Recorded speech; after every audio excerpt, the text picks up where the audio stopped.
शरीरमा खुनको कमी भयो के खाने? च्याउ खाने, कमजोरी भए केरा खाने, पाचन तन्त्र सुधार्नको लागि, मेवा खाने, इम्युनिटी पावर बढाउनको लागि, आम खानुस्, शरीरलाई ताकत दिनको लागि, अंगुर खानुस्, लिभर या सासको समस्या छ भने, अंगुर खानुस्,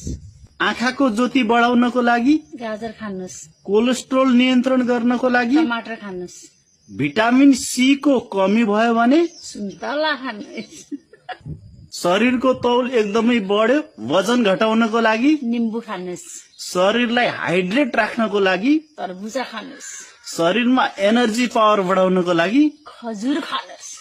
शरीरमा सुगर लेभल एकदमै बढ्यो नियन्त्रित गर्नको लागि, अम्बा खानुस्, स्किन छाला सम्बन्धी स्वस्थताको लागि, किवी खानुस्,